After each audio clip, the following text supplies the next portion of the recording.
Olá pessoal, boa tarde. Então, como eu prometi, a partir deste vídeo eu irei começar a comentar algumas partes que eu achei relevante da Real Comissão Australiana. É importante ressaltar que, embora eu tenha destacado os momentos chaves, os momentos clímax que eu achei mais importantes, como é uma cobertura em que se faz o uso de toda uma linguagem jurídica, de toda uma linguagem da lei, pode parecer para muitos que irão assistir esse vídeo e todas as sequências desses vídeos que eu deixarei todas em partes, tá? Então, para muitos pode parecer enfadonha. Então, por conta disso, eu já vou adiantando que é uma linguagem muito descritiva, uma linguagem que para muitos vai ser um pouco chata, digamos assim. Mas me deu muito trabalho separar esses trechos, tanto é que para facilitar o trabalho, só de laudas até agora deram cerca de 6, olha, de anotações, fora o verso, né? Então, de 6 aí, vamos para quase 12 laudas, se você contar a frente e o verso, separando os momentos chaves, assim, que eu achei importante. E assim, eu fiz todas essas anotações com cuidado, tendo em vista, se eu gastei tantos anos da minha vida anotando aquelas besteiras no Congresso, por que agora eu não posso anotar o que realmente é importante, né? O que realmente dá um retorno no que se refere à aquisição de conhecimento, a passar a verdade para os outros sobre essa seita que é altamente danosa e destrutiva. Então, tá tudo aqui anotado. Eu separei as partes e legendei. Deu muito trabalho legendar, porque o sotaque, esse inglês usado por eles, é de um sotaque australiano, muito diferente do sotaque norte-americano e do sotaque britânico e as suas variáveis de sotaque irlandês, escocês, que também é complicado, mas eu já tenho um pouco de ouvido para entender esses sotaques, mas o australiano até então, eles falam muito baixo, então às vezes eles abaixam o tom de voz, mesmo usando o microfone, e eles, como eles estão folheando muitos processos, o barulho das folhas entra no áudio, então atrapalha o que eles estão falando. Eu tive que fazer um exercício de repetição do áudio muito, muito insistente para poder captar o que realmente eles estão falando, tá? Há uma tradução também do primeiro dia, dos momentos chaves, no site JW Brasil, tá? Eu aconselho também que vocês visitem esse site, que quem administra é uma amiga minha, enfim. Então, assim, vamos começar agora para o primeiro dia, né?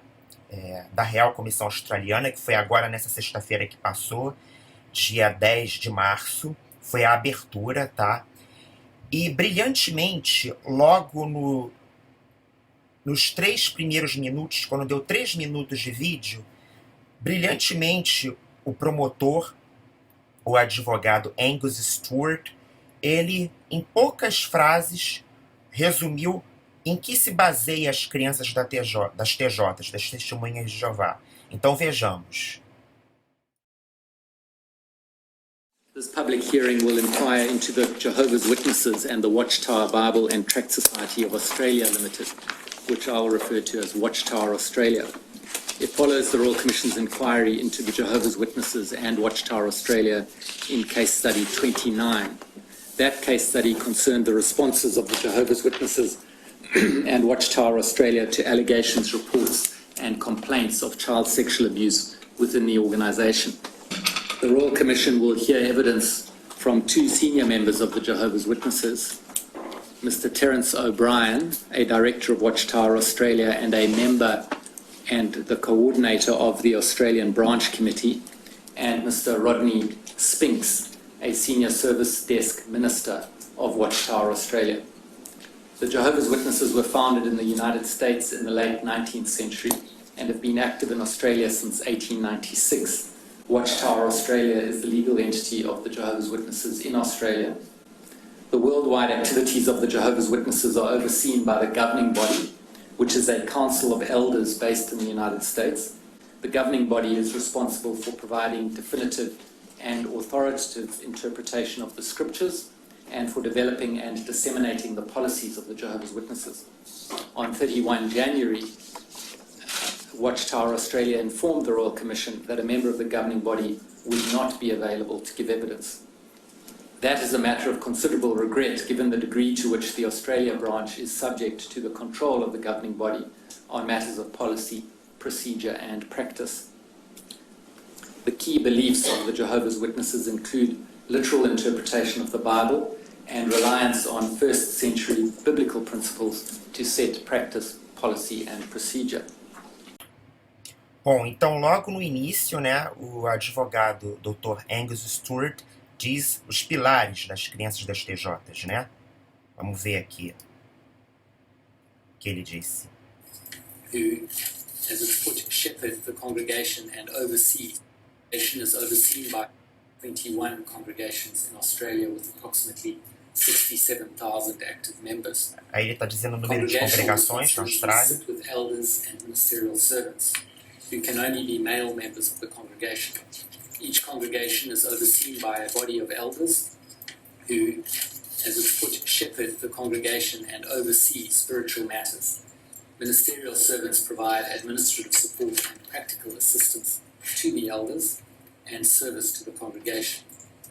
The key beliefs of the Jehovah's Witnesses include The key beliefs, né, as crenças chaves das testemunhas de Jeová, literal interpretation of the Bible, interpretação literal da Bíblia reliance on first century biblical principles to set e conformidade com, se não me engano, os primeiros cristãos do primeiro século, policy and procedure.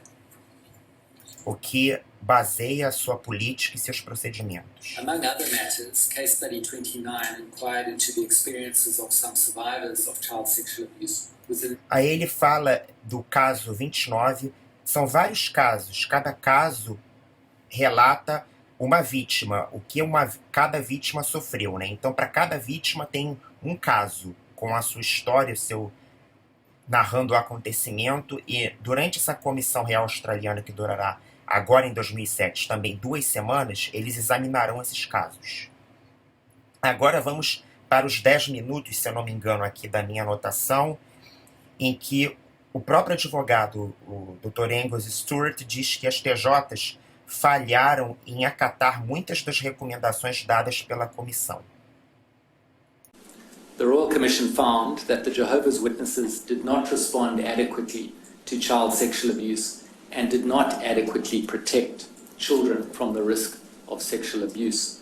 Ou seja, Case Study 29, que foi o caso que eles estudaram de número 29, de uma das 1.006 vítimas, né, daquela planilha que eu tenho anexada em outro vídeo anterior a esse. Então, na primeira sessão, na primeira temporada da Real Comissão Australiana, que foi há quase 2 anos, em julho de 2015, a Real Comissão Australiana deu toda uma lista de recomendações para que a Watchtower melhorasse as suas políticas de tal forma a proteger as crianças dentro dos ambientes do Salão do Reino, salões de assembleia, durante o serviço de campo e tudo mais. Só que as testemunhas de Jeová, a Torre de Vigia, eles não acataram essas sugestões dadas pelo advogado Angus Stewart e pela Real Comissão Australiana. Eles falharam e não acataram. Estão aí novamente, né? Agora, nesse mês de março. Agora ele vai dizer, né, quais são as diretrizes, ele vai dizer quais foram, aliás, as recomendações dadas para que a Watchtower mudasse a sua política, né? Então vamos lá. In addition, the Royal Commission is expected to hear that the Jehovah's Witnesses have published and distributed articles and videos to educate parents and children about the dangers of child sexual abuse and to promote child safety. First, the Royal Commission recommended that the Jehovah's Witnesses' written policies should clearly state that a complainant of child sexual abuse is no longer required to confront the abuser and that members of the organisation should be informed of this right. Secondly, the Royal Commission recommended that the Jehovah's Witnesses revise and modify their application of the two-witness rule in cases involving complaints of child sexual abuse. The Royal Commission is expected to hear that Jehovah's Witnesses consider that they are prohibited by Scripture from altering the application of the two-witness rule. Thirdly, the Royal Commission recommended that the Jehovah's Witnesses explore ways to involve women in the investigation and assessment of the credibility of allegations of child sexual abuse. The Royal Commission is expected to hear that the Jehovah's Witnesses restrict the participation of women to presenting allegations to elders and supporting the complainant. Fourthly, the Royal Commission recommended that the Jehovah's Witnesses formally document their stated policy of allowing survivors to have a support person present during the internal disciplinary process. The Royal Commission is expected to hear that the new guidelines for service desks provide that mature minors now have the right to have a non-parent adult present with them during an interview in the investigation of an allegation of child sexual abuse. However, the Royal Commission will hear that the policies remain silent as to the provision of support to younger survivors other than by a parent during the investigation stage and to any survivors appearing before a judicial hearing. Fifthly, the Royal Commission recommended that the Jehovah's Witnesses report to authorities all allegations of child sexual abuse where the complainant is a minor or there is an ongoing risk to children, and that they actively seek the consent of adult victims to report their alleged child sexual abuse to authorities. The Jehovah's Witnesses will give evidence that they comply with mandatory reporting laws. The Royal Commission is expected to hear that the policies of the Jehovah's Witnesses now provide that the victim and her parents have the absolute right to report an allegation to the authorities. Further, the Royal Commission will hear that when responding to allegations of child sexual abuse, elders are required to inform the victim, or in the case of a child victim, his or her parents, that he or she has the absolute right to report the matter to the authorities and that he or she will be supported by the elders in that decision. Agora, finalmente, Angus Stewart dirá que as testemunhas de Jeová continuem sua política a manter a prática do shunning. O que seria shunning? A melhor palavra que chegamos para shunning é ostracismo, que é o desprezo, né? E o romper de laços sociais, e toda pessoa que sai da seita perde a sua família, se tem família dentro da seita, não tem mais contato, tá? Se é casado, perde a união, ou praticamente a união se desestrutura. Se é filho, geralmente, na maioria dos casos, em 99,9% dos casos, é expulso de casa, ou então os pais, se o filho for de menor de 18 anos ou 16 anos, depende do país, vai manter o filho até o cumprimento da maioridade, tá? E depois o expulsa de casa, não fala mais com ele, trata ele como se fosse um verme, não tem mais contato. Se tem algum parente, o seu parente que é TJ não vai mais falar com você por 10, 15, 20, por toda a vida dele, tá? Então essa é a política do ostracismo. E eles chegaram à conclusão que as testemunhas de Jeová mantêm essa política. Mesmo nesses casos extremos em que a pessoa decide sair porque foi abusada e foi, enfim, sofreu tantos abusos na congregação, não só abusos físicos como esses, mas abusos psicológicos, digamos assim, a pessoa está imune, ela não está imune de receber, né, o ostracismo, o desprezo por parte das TJs, que podem ser parentes, podem ser amigos, vizinhos, enfim. Então vamos lá. Finally, the Royal Commission found that the Jehovah's Witnesses' practice of shunning members who disassociate from the organisation potentially puts survivors in an untenable position. It is anticipated that the Royal Commission will hear that while it is not the Jehovah's Witnesses' policy to shun a victim of child sexual abuse, the organisation has failed to address the particularly devastating practice of shunning survivors who disassociate from the organisation because of their abuse. Agora, nesse momento da abertura da Real Comissão Australiana, Angus Stewart vai enumerar algumas recomendações que a Real Comissão Australiana deu para que se evite ou se minimize riscos de ocorrência desses casos, né, de abusos de menores na organização. É o que ele chama de Child Safe Organization Elements. Então ele vai listar cerca, se eu não me engano, acho que são 10 elementos. São 10 elementos que a Real Comissão recomendou ali, né, em julho de 2015, para que não ocorra mais esses casos de abusos de menores nos ambientes da congregação, ou de estudo bíblico, ou, enfim, durante o ministério de campo, ou nos salões de assembleia, enfim. E também recomendações de como melhorar a estrutura física desses lugares para que se evite momentos em que um adulto fique sozinho com um menor de idade, sobretudo um adulto do sexo masculino. Então vamos lá, esses 10 elementos que o advogado Angus Stewart lista. E o porquê, eu vou dar até dizer do porquê que a Watchtower não acatou isso. Porque isso envolve dinheiro.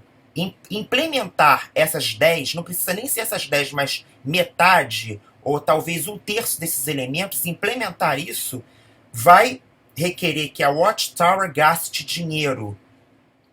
Por exemplo, deixa eu ver aqui, um dos elementos que ele vai citar deixa eu ver aqui. Olha só. Tá aqui. É o elemento número 8.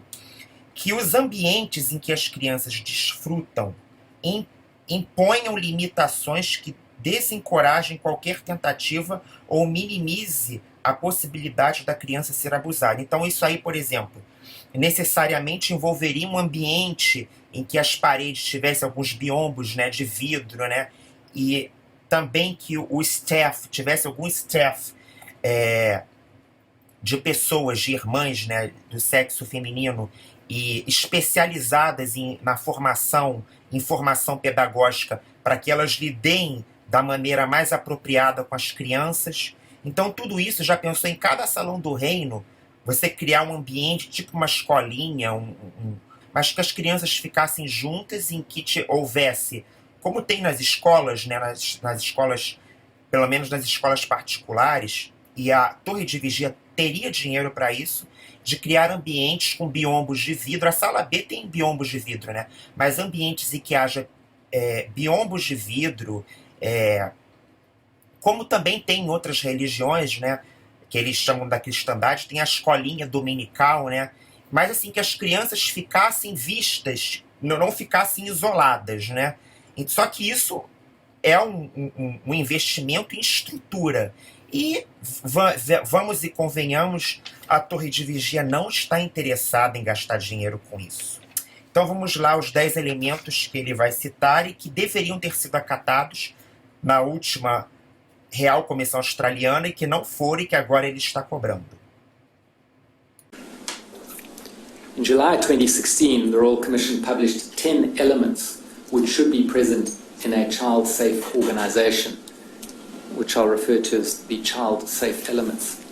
Those elements are the following: that child safety is embedded in institutional leadership, governance and culture, that children participate in decisions affecting them and are taken seriously, that families and communities are informed and involved, that equity is promoted and diversity respected, that people working with children are suitable and supported, that processes to respond to complaints of child sexual abuse are child-focused, that staff are equipped with the knowledge, skills and awareness to keep children safe through continual education and training, that physical and online environments minimize the opportunity for abuse to occur, that implementation of child-safe standards is continuously reviewed and improved, and that policies and procedures document how the institution is child-safe.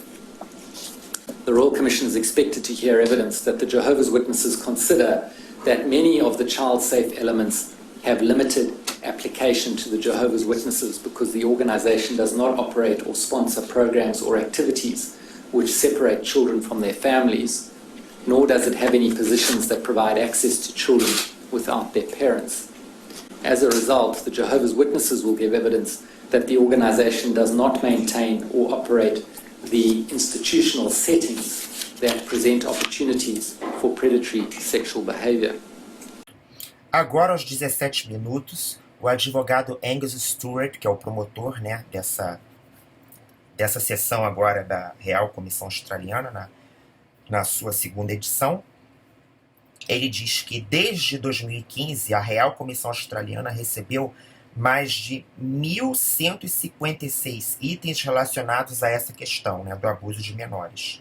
Foram correspondências recebidas de todas as partes do mundo. Aí ele cita, né, Reino Unido, Áustria, França, Alemanha, Itália, Espanha, Bélgica, Holanda, Nova Zelândia, África do Sul, Brasil, República Dominicana, Canadá e Estados Unidos. Então vejamos. Since 2015, the Royal Commission has received more than 1,165 items of correspondence in relation to the Jehovah's Witnesses and Watchtower Australia. This correspondence has been received from all over the world, including from the United Kingdom, Austria, France, Germany, Italy, Spain, Belgium, the Netherlands, New Zealand, South Africa, Brazil, the Dominican Republic, Canada, and the United States of America. The correspondence has been overwhelmingly critical of the Jehovah's Witnesses' institutional response to child sexual abuse. In November 2016, the Royal Commission called for submissions from individuals and institutions on the current child protection policies and procedures and child safe standards of a number of institutions, including the Jehovah's Witnesses and Watchtower Australia. Aos 18 minutos da abertura da Real Comissão Australiana, Angus Stewart irá listar os procedimentos que são mais preocupantes com relação à política adotada pela Torre de Vigia. Então, ele vai listar, pelo menos, segundo o que eu anotei aqui, seis procedimentos que são considerados procedimentos preocupantes com relação à política implementada pela Torre de Vigia. Então, vejamos alguns deles. In particular, the most problematic policies and procedures of the Jehovah's Witnesses' internal disciplinary system were considered to be the following: survivors being required to confront their abusers, the application of the two-witness rule, women being absent from positions of authority, and the absence of clear provision for a survivor to have a support person. The practice of shunning anyone, including a victim of child sexual abuse, who wishes to leave the Jehovah's Witnesses was considered to be one of the most damaging practices. Great concern was also expressed over the practice of reproval, which allows a repentant perpetrator to remain within a congregation and consequently at risk of reoffending. Agora vocês veem que coisa criminosa. No procedimento número 5, que o advogado Angus Stewart lista, tá ali, que a prática do ostracismo é extensível também para qualquer pessoa, incluindo todos esses que foram abusados, né? E em muitas das ocasiões abusados, inclusive por anciãos. Agora vocês vejam que absurdo, até que ponto isso chegou. Algumas pessoas chegaram para mim e disseram assim, isso aí não vai dar em nada. Mas eu conversei, eu digitando, né, eu disse que não é bem assim, não. Isso já está dando repercussão e isso já está expondo a seita ao ridículo mundialmente. Porque a seita ela pode não estar sendo vista dessa maneira aqui no Brasil, porque a mídia não está cobrindo, a mídia brasileira, né? Mas isso está circulando, não só pelo meu canal, está circulando por outros canais apóstatas, né? E está ajudando muita gente a enxergar a verdadeira face da Torre de Vigia e se libertar dessa arapuca. The Royal Commission will hear evidence that, since Case Study 29, the Jehovah's Witnesses continue to handle redress for victims of child sexual abuse on a case-by-case basis. We are also expected to hear that the Australia branch office will consider the details of any national redress scheme that the government may propose to enact. In November 2016, the Commonwealth Government announced a Commonwealth redress scheme for survivors of child sexual abuse in institutional context. The approach that the Jehovah's Witnesses intend to take to the government's national scheme will be explored in this hearing. Thank you, Mr. Stewart. I think we might adjourn briefly while the cameras move, and we'll come back and start the evidence. As Ross.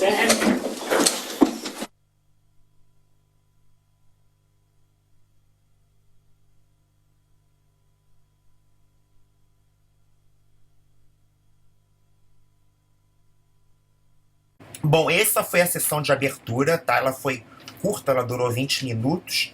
Eu convido vocês agora para a parte 2 desse vídeo, em que a Real Comissão Australiana vai retomar e dar andamento às suas sessões. Então, fiquem ligados para a parte 2 desse vídeo.